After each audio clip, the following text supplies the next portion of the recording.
Hello my dear friend, this is Shiva Rathore from nature प्लेरी series. My dear bro, आप देख रहे हैं एनपी न्यूज नेचर प्लेरी शिवा राठौर के साथ। माय डियर ब्रो, हम आपको महामंडलेश्वर जी से महाकुंभ में प्रयागराज के अंदर आज आध्यात्म ज्ञान को लेके, आध्यात्म की उन गहराइयों को, गूढ़ ज्ञान को लेके आज बात करते हैं कि ज्ञान अध्यात्म में किस गहराई तक होना चाहिए। मैं ये चाहूंगा कि एक बार अपना सच्चे का परिचय दें। जी शिवाजी, मैं श्री श्री 1008 महामंडलेश्वर संध्या भारद्वाज सूर्यवंशी अखाड़े से। तो ये संध्या भारद्वाज जी हैं और सूर्यवंशी अखाड़े से हैं, और मैं ये कहूँगा कि अद्भुत इनकी विद्वता है। मैंने स्वयं धर्म संसद में इनको देखा है। ऐसा कहा जाता है कि साधु से जात न पूछे साधु की, पूछ लीजिए ज्ञान, और मोल करे तलवार को तो पड़ी रहने दे में। बिल्कुल आप सत्य कह रहे हैं कि साधु का जो ज्ञान है वही उसका आभूषण है। और क्योंकि शिवाजी मैं तो अल्प ज्ञानी हूँ, लेकिन जितना भी मुझे ज्ञान है मैं निश्चित रूप से आप सवाल का उत्तर देने। अच्छा ये बताइए, मैं क्या बताऊँ, मुझे तो कई संतों ने फक्कड़ बता दिया है। यहाँ लोग आए हैं त्रिवेणी नहाने के लिए, संगम नहाने के लिए। आप एक और त्रिवेणी है, एक और संगम है, आपके अंदर भी है, मेरे अंदर भी है। आज्ञा चक्र की त्रिवेणी और संगम के बारे में आप बताइए कि आज्ञा चक्र की जो त्रिवेणी संगम क्या है, कैसे अनुभव करते हैं।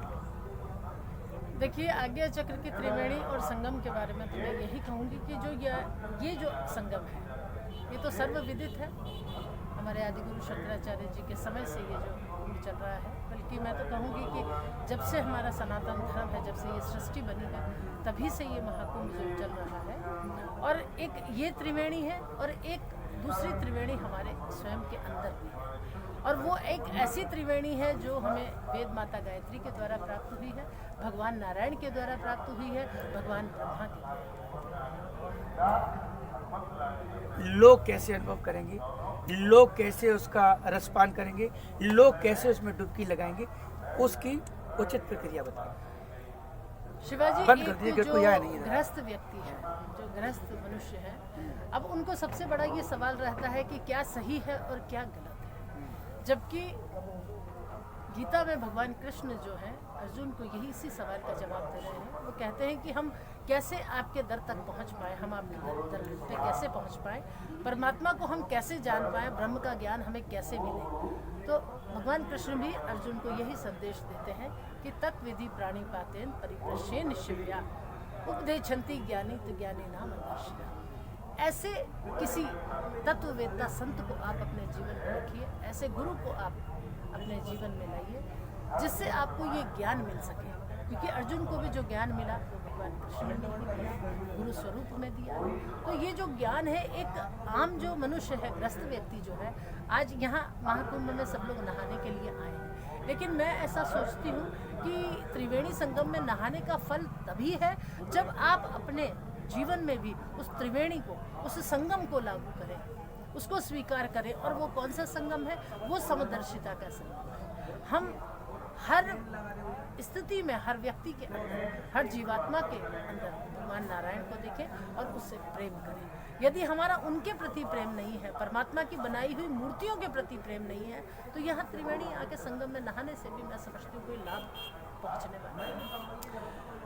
परम ब्रह्म परमेश्वर, जैसे अभी आपने कहा, तो परम ब्रह्म परमेश्वर का रूप क्या है, आकार क्या है? देखिए शिवाजी, पर ब्रह्म स्वरूप जो है वो महा ऊर्जा है, लेकिन उस महा ऊर्जा के कई साकार स्वरूप भी हैं। तो उन साकार स्वरूपों में आप भी हैं। हम भगवान शिव के विग्रह को देखते हैं, माँ भवानी के विग्रह को देखते हैं, भगवान कृष्ण के विग्रह को देखते हैं, लेकिन उनसे पहले यदि आपके स्वयं के अंदर में परमात्मा को देखूं तो मेरा उनका विग्रह पूजन करने का अधिकार है। क्यों कि सब में परमात्मा है। यही तो समदर्शिता का सूत्र है और यही वेदों का सार है। कहीं नहीं लिखा कि आप आज मैं देखती हूँ कई मैं ऐसे संतों को भी सुनती हूँ जो चाम चमार की भी बात करते हैं और फिर वही जो है एक दिन सूत्र जो है वो संक्रमित होता है और संक्रमित होकर के पूरे समाज में फैल जाता है। क्यों कि जो इतने बड़े बड़े धर्माचार्य हैं उनके ही सूत्रों पर ये समाज टिका है, पीढ़ी दर पीढ़ी उन्हीं के सूत्रों पर चलती है। तो उनको ये अवश्य सोचना चाहिए। हालांकि मैं अल्पज्ञानी हूँ, बहुत छोटी हूँ उनसे ज्ञान में, लेकिन फिर भी जब मुझे ये सब समझ में आता है और सबको भी समझ में आता होगा, तो आप समदर्शिता का सूत्र दें, आप देवयज्ञ का सूत्र दें, आप पितृयज्ञ का सूत्र दें, आप ज्ञान यज्ञ का सूत्र दें। आप भीख मांगने का सूत्र ना दें किसी को और ना भीख स्वयं मांगे, क्योंकि भीख मांगना किसी शास्त्र में नहीं। आपने जो अभी बताया है और जो धर्म संसद में जो विधेयक पास किए गए हैं, तो मैं तो ये समझूं तो फिर धरातल में तो कुछ है नहीं, तो ये टाटा है फिस। आप सही कह रहे हैं कि जब धरातल में नहीं है, क्योंकि इन सब चीज़ों को भी जोड़ना जरूरी था, और धरातल में अगर कुछ नहीं है तो ये जो मिशन है, ये जो उद्देश्य है, ये कामयाब होने में इसमें भी परेशानी नहीं है और ये हो सकता है कामयाब हो भी जाए यदि ये सब चीज़ें भी उसमें जुड़ी जाए। ये धरातल पर रह कर के यदि किसी चीज़ को सोचा जाए तो ये सब चीज़ें बिल्कुल जायज़ है और इनको जोड़ना भी चाहिए। माय डियर ब्रो, जैसा कि अभी आपने देखा, महामंडलेश्वर जी ने गाय को लेकर अंदर तक बात की है, धरातल की बात की है। जो धर्म संसद के अंदर जो बातें हुई हैं गौ माता को लेके, गौ माता को राष्ट्रीय माता बनाने के लिए, और आज धरातल पे क्या है, कहीं ऐसा नहीं लगता है कि ये सब कागजों में चल रहा है और धर्म संसद के अंदर चल रहा है, लेकिन धरातल पे नहीं है। धरातल पे जब तक इस चीज को अमली जामा नहीं पहनाया जाएगा तब तक इस मिशन को कामयाबी नहीं मिलेगी। जय हिंद निश्चल प्यारी, all of you my dear friends.